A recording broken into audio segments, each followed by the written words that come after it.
Have you heard of Hidden Valley in Pennsylvania? It's a smaller ski resort commonly overlooked by its neighboring resort of Seven Springs.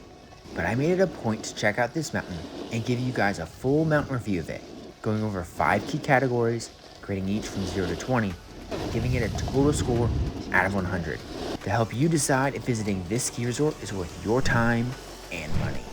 Let's start off by looking at Hidden Valley's mountain terrain. This ski resort was voted the 3rd best family-friendly ski resort in Pennsylvania by On the Snow. It has 31 ski and snowboarding trails across 110 acres. They even claim to have 3 terrain parks, but none of them were open when I visited, so I only found a couple small rollers to play on. Just some rollers.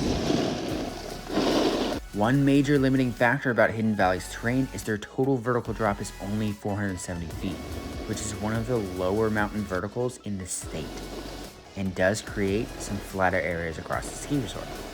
But vert alone isn't everything, and although some trails like Voyager and other green trails can be pretty flat, they also act as non-intimidating options for those riders still learning.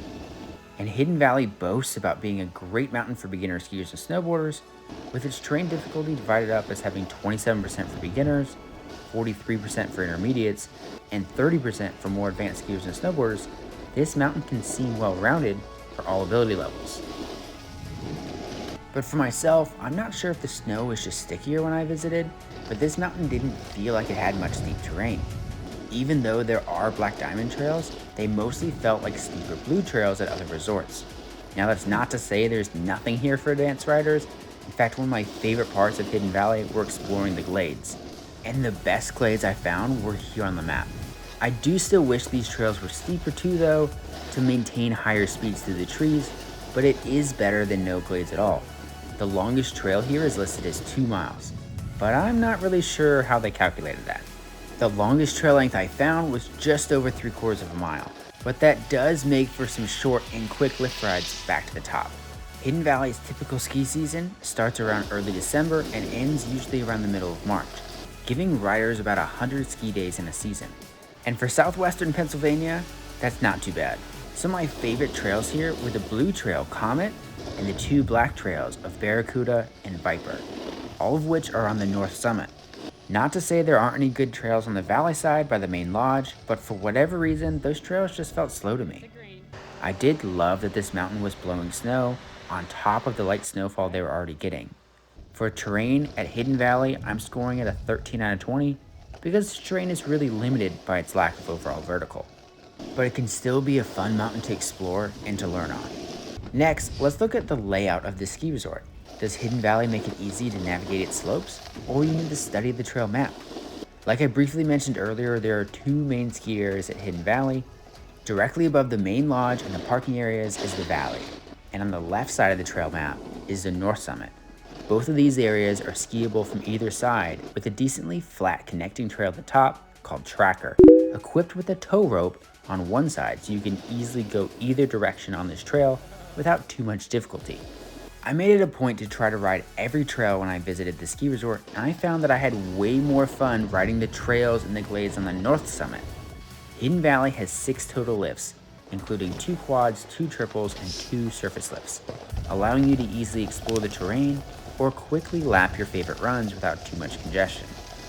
Overall, I thought the layout here made it easy to get around, and I never found myself at the bottom without an easy lift access to get back to the top.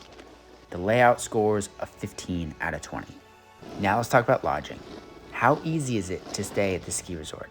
Well, if you haven't noticed already, just about every run on this mountain, as well as along the entire top, it has tons of lodging options.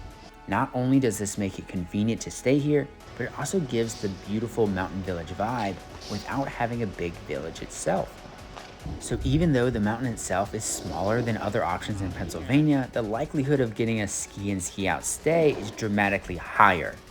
Not to forget, Hidden Valley is only 20 minutes from Seven Springs and 35 minutes from Laurel Mountain, making it an ideal place to stay if you plan to easily ride at all 3 ski resorts.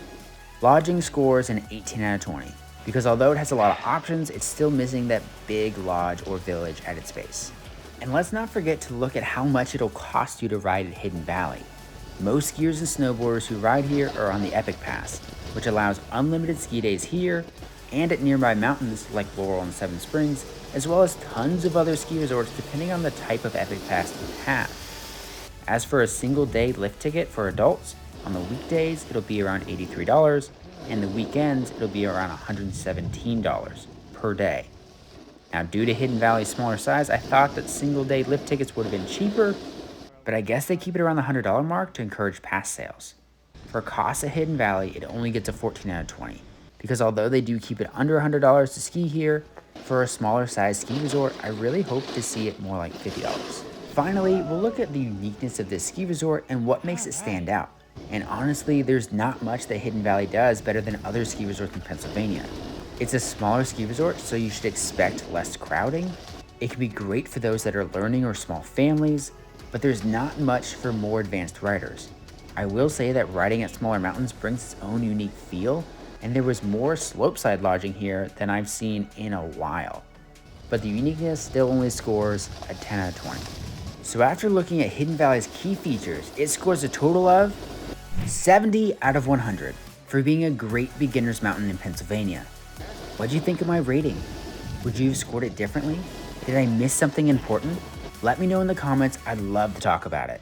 But if you're looking for a bigger, better ski resort in Pennsylvania that still has that less crowded vibe, then you'll want to check out this next ski resort review right here.